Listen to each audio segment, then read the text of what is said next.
Hey guys, thank you for joining us for another episode of YOMO. This is the Year of Magical Learning podcast. We are going to give another installment of five-book series on the Black Swan. This is actually book 4 of 5 and Reflection 197. And I'm excited to talk about the Black Swan today. So what do you got for us, Chris? Yeah, this is reflection 4 of 5 of one of my top 5 favorites, The Black Swan, The Impact of the Highly Improbable by Nassim Taleb.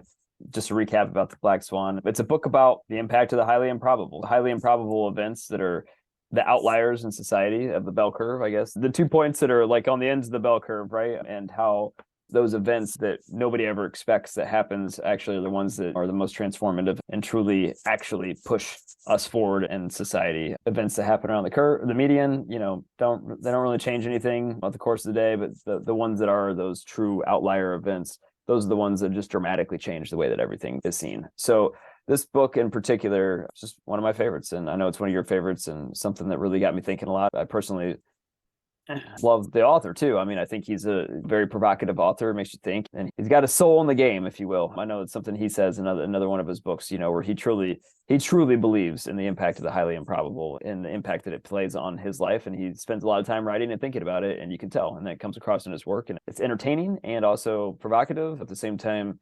It just gets your brain thinking about stuff that you don't really think about very often, and it's just one of those books that I personally love. So I would say that's a Black Swan event in its own way. yeah, I agree. I mean, finding this book is a Black Swan event in my own life in a weird way, I mean, actually, this is what this is about. The title of this reflection is all about it's all random. So, I got to take us back to before you and I ever met. This was the early weeks and months after Amelia had passed away.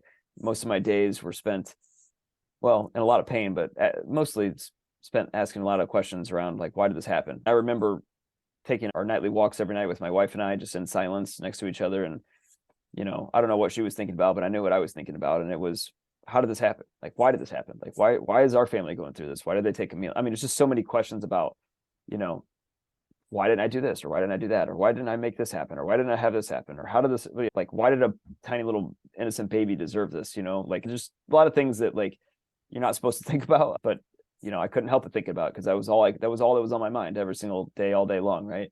And this particular book, unfortunately, I spent a lot of time and energy on this topic, and I just remember vividly, I can see myself just walking around my neighborhood, just staring off and thinking these things as I'm walking. A lot of times when I would go on these walks, I would listen to a book, and one of the books that I would listen to, and like an audiobook, it happened to be this book.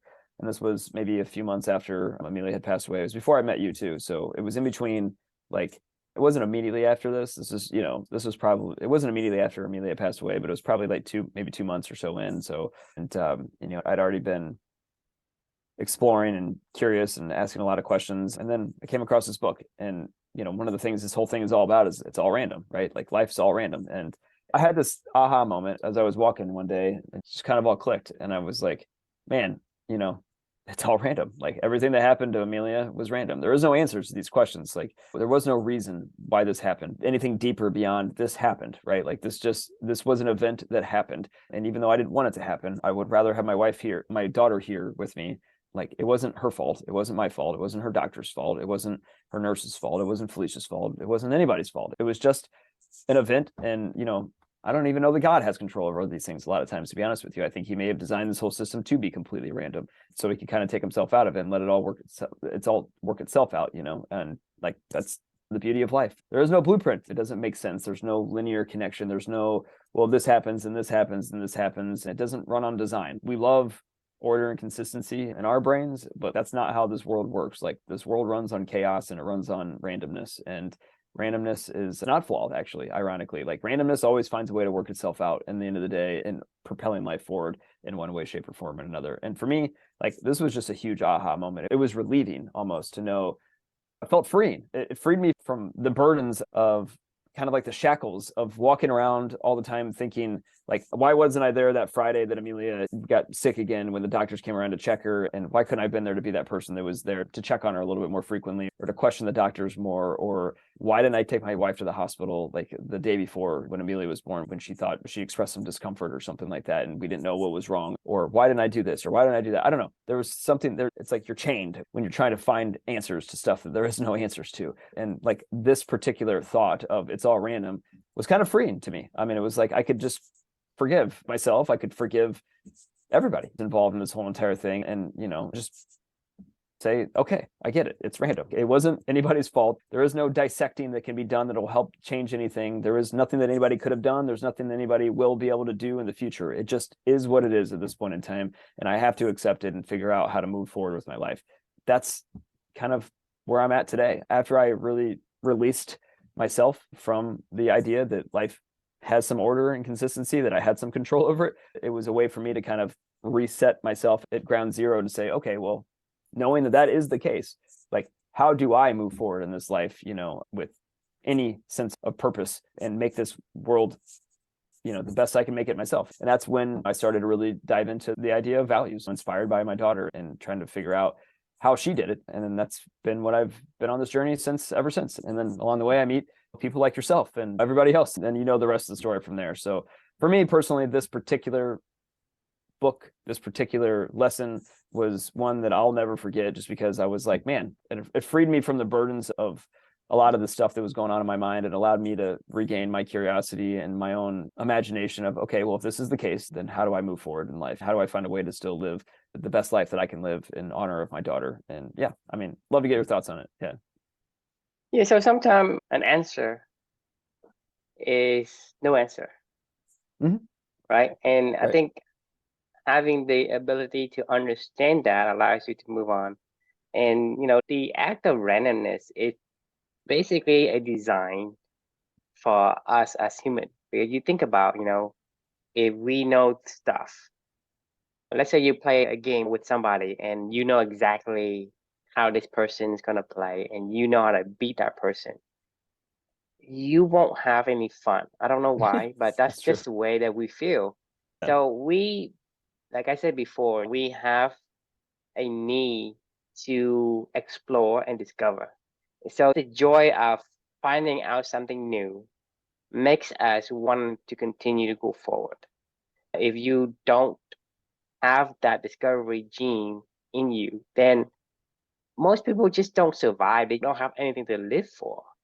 I think like that's one of the pros and cons of this random world. The world is random because it allows the world to continue to spin and revolve and make life go forward for the next day and so forth. It's a double-edged sword, because you can't say, well, I'm going to give human a reason to make progress, but at the same time allow them to understand everything. It's a head and tail. You can't have both. Right? Either it's a head or it's tail. Like I said, everything in itself is both a pros and a con. Right? You can't say, hey, tall is better, or you can't say short is better. Because it's a certain situation where there's advantages to being short, and there's a certain situation where advantages to being tall, and vice versa. And the thing is, that's the beauty of life in general. It allows you to have, when you play tennis, for example, you are playing for like 10 years, 20 years, and you still having fun, because the outcome is not certain. You never know if you can beat this opponent, or the opponent can beat you, how hard he will hit, what kind of style. I don't know what each point's going to be like. I have a stupid little tennis game on my phone that I play every once in a while. It's called Extreme Tennis. I have to do 2 moves every single time. I hit it cross court, and then I hit it the other side, and then I either win the point or I don't. But it's the same fucking play, and it's so boring. After like the first 2 games, that's my point, though. I'm like, oh, I go this way, I go that way. Like, if that was how I had to play tennis, I wouldn't play tennis anymore. If a reasons why something happened, then it's predictable. Right. And it's predictable, no one would care. Because to me, if the world is predictable, I don't think there is a human race. They just say, hey, what's the point? I already know. I agree. If it bore you to death, your brain refuses to function, just because, like I told you before, if your eyes is always twitching, man, that's why you have micro eye movement. Because it needs to detect the differences. The moment your eyes stand still, it turns dark, because your brain refuses to process that signal, right? And so your brain is exactly the same way. That's the only thing that fuels the humanity forward. And so life in general, I mean, I think life in general, like it's only, not just humanity. I think this holds, I think what you just said holds true for every, especially for human though. Right. Especially because for humans. human has that boredom. Boredom to me is probably the worst thing you can inflict on somebody because it gives them no will to do anything. I mean, they So can suffer, but when they suffer, they say, well, maybe it's some random outcome. I mean, I can beat this. Maybe the odds against me, but there is some odds, right? And they're willing to fight, and their will continues to carry on. But if they know that there's no chance, they just give up, right? If you can convince somebody that their life is useless, more likely they're going to commit suicide just because there's no point in it. You look at a lot of people who got everything they wanted, right?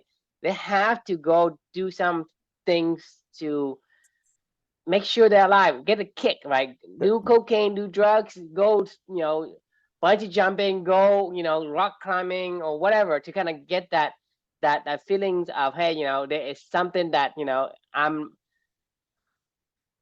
the feeling of that it makes you human. I mean, you think about knowing exactly what you can do, knowing that you can beat anything. I basically the image that comes to my mind is like, let's say I'm good at playing tennis.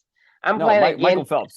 Do Michael Phelps, because Michael Phelps can beat anybody and everybody what he does, and he's depressed. Like, but you don't want to be like Michael Phelps. Just maybe yourself, but imagine your opponent is a 5-year-old child. That's what you need to imagine. Like, imagine where you are playing tennis or playing whatever you're good at against a 5-year-old child. Just imagine you playing a 5-year-old child or 10-year-old child, and you hit it the hardest you can, and then she can't return it. right. You would not enjoy that match at all. I guarantee you. I don't want to. A, I wouldn't enjoy it. It wouldn't be fun for me. But B, I would feel like a jerk. But that's my point. Is there is negative feelings. Right. It comes from knowing that you know exactly where she's gonna hit, or you know exactly how you're gonna outcome of the game, meaning you're gonna win.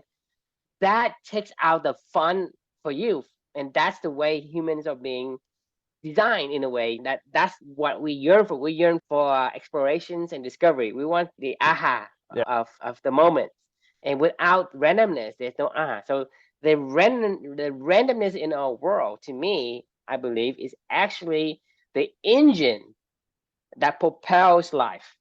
I mean, I don't disagree with you at all. There's a book I just finished this week. It's called The Sixth Extinction. It's about basically like man causing the next mass extinction, and there's been like 5 mass extinctions in history, and it was really interesting. It was a book just about extinction. One of the things that she talked about in this book, though, is this thing called the madness gene, meaning humans have this thing that she labeled as the madness gene, and that was, we have this unquenchable desire to go explore and to try new stuff, even if it's to our detriment, right? Like, traveling around to different places brings diseases to all different places. It brings new invasive species from one continent to the other. It used to take one new species like 10,000 years to get to Hawaii. With us, they have like 100 new species a day, because we have this insatiable appetite to explore and go do new things and to find new stuff. And because of that, we also bring a whole lot of other mess with us and randomness that we take to other places. And when that randomness hits other places, then ecosystems go haywire, and then you see all this shit falling apart all over the place. I don't know that it's a bad thing. I would challenge, similar to what you're saying, we are chaos agents. Like, in a lot of ways, we do our part to help bring chaos and introduce more randomness into environments. You're an agent of chaos, right? You cannot survive without creating chaos. That's just the way it is. Right. I mean, like, humans are agents of chaos, I would say. And I don't mean that in a bad way. I mean that it is who we are. It's right. neither bad or good. It depends on the perspective. And from my perspective, it's not. I mean, you can argue whatever you want because that's your perspective. Right. It is for us to make sense of what we see. And sometimes, we don't have to agree on it, but it doesn't mean that, either one of us is wrong and neither one of us is right.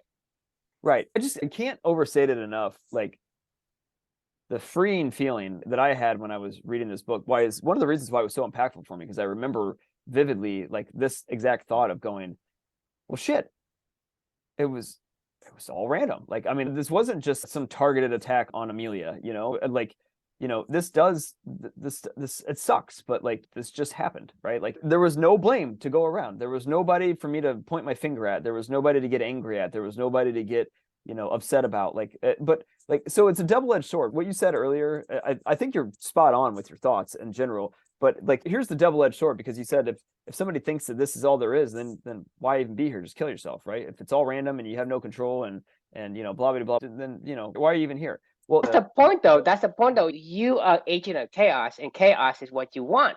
So the thing is, it's aligning chaos isn't what with you want. Like chaos, this chaos isn't what I wanted. Like, I mean, like, there always chaos that you don't want, but chaos is what you want. Let's say I have a sword, right. a sword, and I want a sword, right? Hang on, and then because maybe I'll answer it as I was going. So if everything is random, right? Like, and we have no control over anything, like for me, that was a freeing thought. But then I thought, okay, well, that can't be it. That can't just be it, right? Like, there's got to be some semblance of control that I could exert over my life, and to say, like, look, I may not have control over anything else, but like in my life, there's got to be some semblance of control that I can exert to make sure that I ensure that I myself am moving forward and with a meaningful purpose, that I can make sure that I'm okay. That was the second thought of all this stuff, right? So while acknowledging the chaos exists, trying to find a way to center myself in that chaos is the way forward, right? That is what we've been doing, right? Everything like that is the balance. That is all the stuff, right? It's trying to be the eye of the storm, right? You don't mind the storm. You acknowledge that the storm is going on all around you, but find a way to anchor yourself as that eye in the storm is everything, right? Because that's how you pick up, wake up every day and decide to go try again, because that you're moving somewhere with the storm, but you're going with the storm, not fighting the storm anymore. Now you're moving forward together. Yeah, I don't know. Like, that's what I was getting at. So sorry. Now go from where you want to go from there. Right. I think that's I mean, in a sense, when you have something you want, right, you can have too much of it. Every single thing has both pros and cons, both positive and negative. And so the thing is, we want chaos, but we want, in a way, chaos that aligns with what we want versus chaos that what we don't want. And so, because we want chaos, but the caveat is you cannot control the kind of chaos. So let's say I want to discover some new species. I want to bring plants to Hawaii, right? I want to only do the good thing. But you cannot help but also bring in the invasive species, just because that's just one act has two sides. One coin has two faces. That is the nature of nature, right? One object has two faces. That's one thing. So you're talking about every single object, every single thing in life, in the universe, always has two faces. Everything has its pros and its cons. Like I said, you can never ever say one is better than the other. It's not possible, because every single coin has two faces. And also the next thing that I want to add to this hodgepodge of things, this is a wicked environment, like we mentioned before, quote unquote wicked environment. It's not something that you can predict. So they are not just agent of chaos. They're not just randomness. There are going to be multitudes of different variables that play into this, whole cauldrons of life. Right. It's not one thing that, hey, if I can only do certain things, then I'll be okay. I want this, but it's like I want to cook, but at the same time, I could cook something that's good, or I can cook something that's bad and get a stomachache, right? And so that's just the way it's supposed to.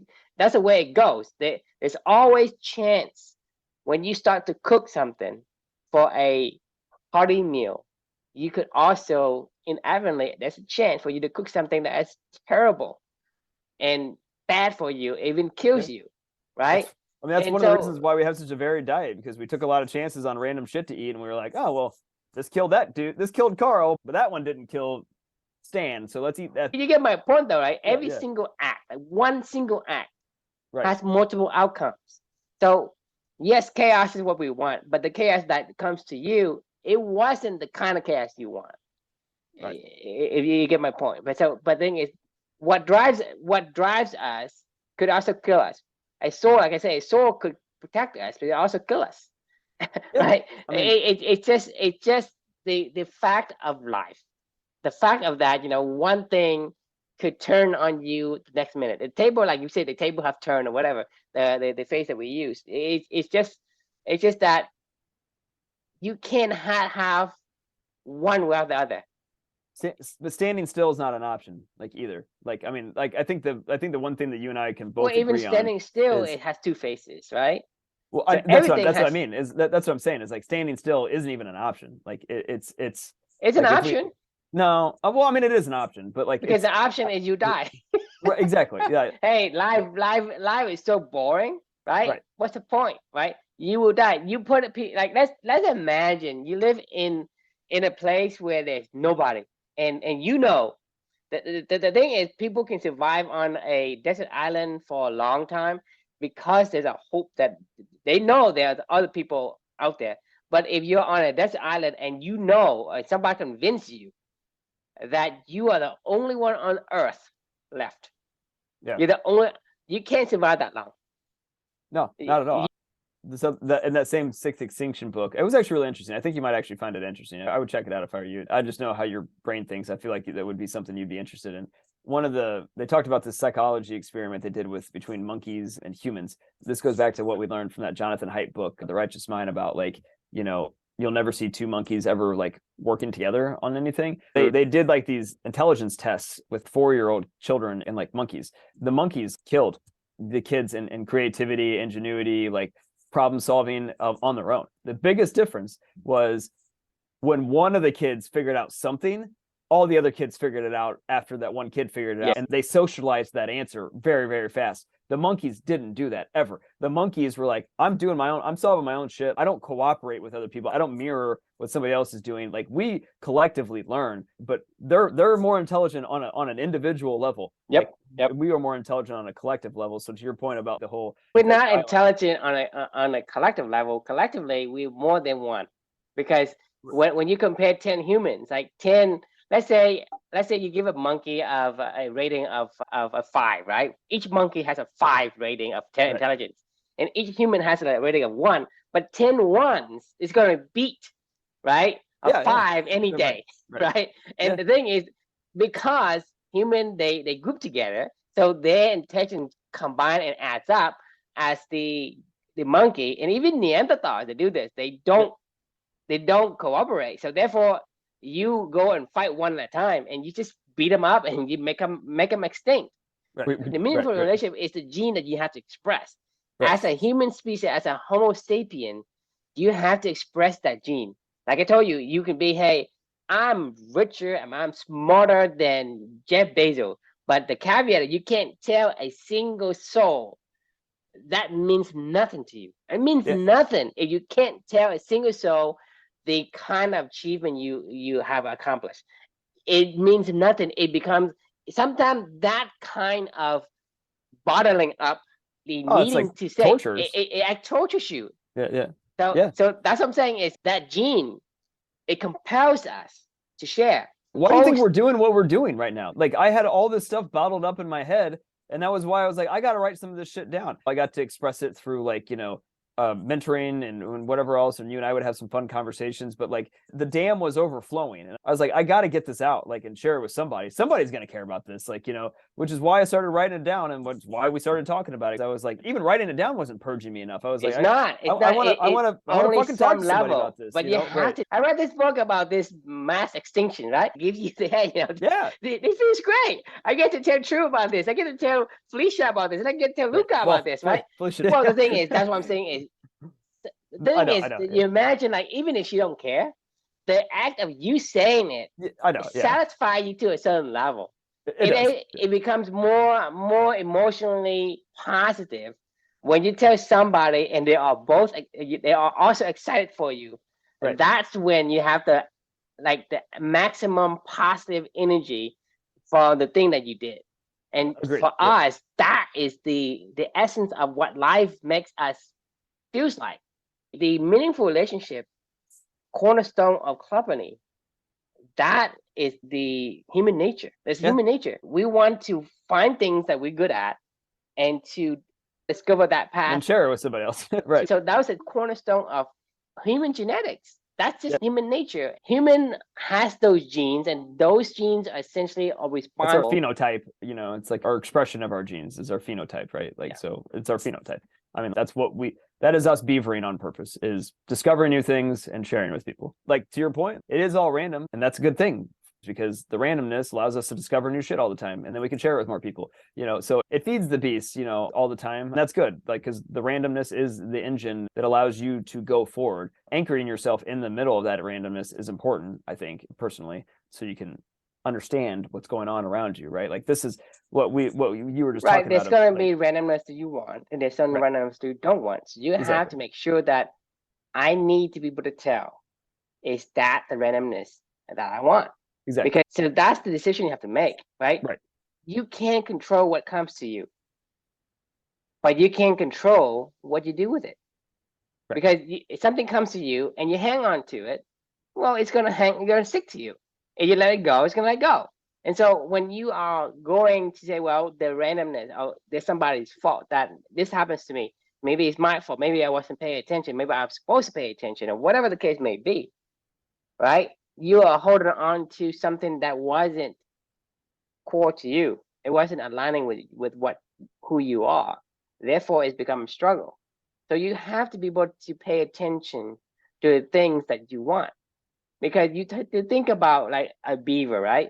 What are they looking for? I'm not looking for some rocks, right? I'm looking for trees. I'm looking for branches. I'm looking for things to build my dam. So I can come a rock. I have probably come a rocks many, many times, but I just say, hey, I just walk past it. Right. It doesn't interest me until I find another random thing. Oh, this random thing could be a flower. A random thing could be, some frog. I don't know. Oh, random thing could be a branch. Right. You know what I'm saying? Because the act of knowing who you are, knowing your core values, is what's going to give you more random awareness to the randomness that you want. Well, it's more random time with a thing that it randomly comes to you. So you actually hold on to it versus letting go of something that's important to you and grabbing on something that isn't, right? Yep. So you have to understand from your perspective what aligns and what doesn't align. So that whatever that comes to you, you can decide, hey, that's not worth my time. Because it's going to come to you. You're going to see a rock. You can't say, hey, I don't see a rock. I mean, that's not possible because the rock, you walk along the trail, there's a rock. Right. Can you say, I didn't see the rock? Yeah, I mean, I see it happens all the time. That's the thing is you see it, but you don't process it. Right. That's what I'm saying is once you know your core values, then the things that isn't aligning. The castle, like you see the castle a little bit. You just happen to see the right tapestries that appeal to you or something like that as you're walking around with your spoon, and you're like, oh, I see that. I don't see everything else, but I see the architecture. I see whatever this, like you catch little things that appeal. Yeah, no, I think it's a really interesting visual. I mean, I'm imagining like just chaos spinning around you all the time. And you're like, oh, that's interesting. Doop, like let's go with this, Squirrel. Yeah. Well, no, in a good way. Shit's passing around you and you're like, this, I want this, versus, if you're, I don't know what I want it, let's take it. And then, if you go onto this conveyor belt of sushi, the food or whatever at a restaurant, those, where in Japan, they have this sushi train station or whatever, you could put it on the plate and it could go around. And basically you think about what kind of food do I want? You imagine, hey, that looks good. So you take it. Eventually your table is going to be full of plates that you can't eat. Right. And your experience of eating that restaurant is going to be terrible because I guess 90% of the stuff you don't like, you say, hey, I may like it, but the thing is, if you say, well, I only like a certain thing, so you only pick the plates that you want and you finish them all and say, oh, this great meal, this meal is great. But the thing is, if you don't know what you want in life, you don't know who you are, then you're gonna pick up random things. You think, hey, it may align with what I am, then you're gonna pick it up. But the thing is, the act of picking it up, it fills the space in front of you. It fills your brain. It fills your life, right? That means that anything else that's good comes in. For one, it don't have room for it, and even if it have room for it, it becomes diluted by the bad thing. You think about it. You're not enjoying the good food, or the food that you like, because you're picking up so many things, right? That means that out of 10 plates, there's only a plate that you want. One of the plate you want. That means that you only have like 1/10, or 1/11 of the good aspect of it. So the whole overall experience was bad. Right. So you think about life the same way. Everything comes to you. You say, oh, I do this. Oh, I do that. I'm gonna do everything, but that's the thing is you don't know what it is you want to do in life or who you are in life and what is going to give you joy. Then you do everything, and then you say, well, life is kind of sucks. I mean, I do a lot of things, but I'm not happy. I'm not fulfilled because, and you say, well, did you do this? Did you do that? Yeah, I did everything, right? Because the thing is, all of the good thing that you have, like little good thing you have, is being masked by the bad things. Right. So Yeah. it averages down. Yeah. No, it makes a ton of sense. No, this book's always a good one to get your brain thinking, and I'm certainly filling my head right now with a lot of different visuals of some of the stuff you're talking about, and yeah, I think you're right. I think it's a really good way to look at the power of randomness, of harnessing the power of randomness, and that's exactly what we've been trying to do. But once again, being impeccable with your words, trying to put words around that so other people can understand that concept, I think is important. So I know that you and I are on the same page, and this was helpful for me even further to go deeper with it. Any final thoughts to wrap up for the night? Yeah, sure. The thing is, you have to understand what it is that is around you, and for you to say, well, life is random, and to say, well, random is not something I can control, and therefore I can't do anything. I think that's a wrong message that people get, misunderstood. I think randomness is for you to know, and for you to figure out, how do I use it? How do I use the thing that's been given to me? And randomness is one of those things, right? They can say, well, okay, life is random. What's the point of living, or what the point of trying? What's the point of doing that? That's a wrong question. So I caution our audiences to understand what we're trying to say. Randomness is a good thing, right? It's not the thing that say, hey, I have no control over anything. Randomness has many, many faces that you need to understand it. Once you understand it, then you can use it for your own benefit. Right. My final thought is randomness is beautiful because, like, I don't even know that God knows what the hell's going on, like, and that's okay. Like, I mean, because he, she, they, them, whatever entity designed this world, they designed it with the idea in mind to have no design, and to not ever allow anybody to crack the code, and I don't think there's a code to crack. Well, I agree. That's what I mean. There is no code. With. There is no code. There is no design. It is literally a no design, and if you want to call it that way, I don't know. It's design of no design. Right. But I don't know. It's a design of no design. But yes, I agree. But at the same time, it's a design of no design. But that is a design, though. I say the answer is no. It's an answer. You think about it. So you design it to have no design. Right.